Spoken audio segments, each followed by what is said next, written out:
Hello দর্শকরা, আমাদের YouTube channel click নিউজে স্বাগতম। চলুন ভিডিও শুরু করা যাক। টি-20 বিশ্বকাপে মহাকাব্য লিখল টিম ইন্ডিয়া। দ্বিতীয়বার ট্রফির স্বাদ পেল তারা। 2007 সালে তরুণ রোহিত শর্মার হাতে উঠেছিল খেতাব। গতকাল অধিনায়ক হিসেবে দেশকে দ্বিতীয় খেতাব উপহার দিলেন তিনি।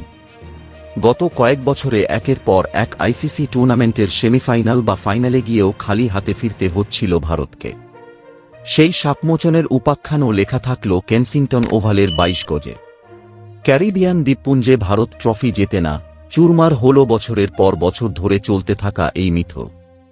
প্রথমে ব্যাটিং করে 176 তোলে ভারত। একটা সময় পিছিয়ে পড়েও দক্ষিণ আফ্রিকাকে 169 রানে রুখে দেন বোলাররা। জয় মেলে 7 রানে। বিশ্বজয়ের সোনালী ইতিহাসের অংশীদার হয়ে টি-20কে বিদায় জানান দুই মহাতারকা রোহিত শর্মা ও বিরাট কোহলি। দুই মহাতারকার অবসরের সিদ্ধান্ত ঘোষণার পর কাটেনি 24 ঘণ্টাও। এর মধ্যেই ফের বিদায়ের করুণ সুর শোনা গেল ভারতীয় সাজঘরে। ট্রফি জয়ের পরেই সরে দাঁড়ানোর সিদ্ধান্ত ঘোষণা করলেন রবীন্দ্র জাদেজাও। স্পিন বোলিং অলরাউন্ডার টেস্ট ও একদিনের ক্রিকেটে টিম ইন্ডিয়ার অন্যতম গুরুত্বপূর্ণ অস্ত্র হলেও 20-20 খেলায় তাঁর নির্বাচন নিয়ে প্রশ্ন ওঠার অবকাশ ছিল। লম্বা সময় ধরেই ক্রিকেটের ক্ষুদ্রতম ফরম্যাটে বিশেষ সুবিধা করতে পারছিলেন না তিনি। সদ্য সমাপ্ত টি-20 বিশ্বকাপেও ব্যাট হাতে মাত্র 35 রান ও বল হাতে কেবল 1 উইকেটই নিয়েছিলেন। আগামীতে বিসিসিআইয়ের টি-20 পরিকল্পনায় জাদেজা যে নেই, তার ইঙ্গিত মিলেছিল আগেই। দেওয়াল লিখন বুঝতে কোনো রকম সমস্যা হয়নি তাঁর।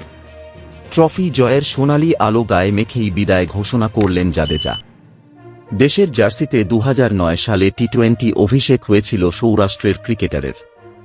নীল জার্সিতে 74টি টি-20 ম্যাচে 500 রান ও 55টি উইকেট নিয়েছেন তিনি। আজ নিজের ইনস্টাগ্রাম প্রোফাইলে অবসর ঘোষণা করে তিনি লিখেছেন, হৃদয়ভরা কৃতজ্ঞতা নিয়ে আমি আন্তর্জাতিক টি-20কে বিদায় জানাচ্ছি। একটি গর্বিত অশ্বের মতো আমি যখনই দেশের হয়ে মাঠে নেমেছি তখনই নিজের সেরাটা দেওয়ার চেষ্টা করেছি। অন্যান্য ফরম্যাটগুলিতে তেমনটাই করে যাব ভবিষ্যতে। টি-20 বিশ্বকাপ জেতা একটা স্বপ্ন পূরণের শামিল। আমার টি-20 কেরিয়ারের সর্বোচ্চ শৃঙ্গ। অসংখ্য স্মৃতি, হর্ষধ্বনি ও নিরন্তর সমর্থনের জন্য ধন্যবাদ। কোহলি ও রোহিতের বিদায়ের পর এমনিতেই এক শূন্যতা তৈরি হয়েছিল ক্রিকেট প্রেমীদের মনে। আজ রবীন্দ্র জাদেজার অবসরের সিদ্ধান্ত একটা যুগের অবসান ঘটালো বলে মনে করছেন বিশেষজ্ঞরা। তো দর্শকরা, এই ছিল এখনকার নিউজ। ভিডিওটি ভালো লাগলে লাইক, কমেন্ট ও শেয়ার করে দেবেন এবং সমস্ত ধরনের ক্রিকেট সংক্রান্ত ভিডিওর জন্য চ্যানেলটি সাবস্ক্রাইব করে দিন ও নতুন ভিডিওর নোটিফিকেশন পাওয়ার জন্য বেল আইকনটি প্রেস করে দিন। ধন্যবাদ।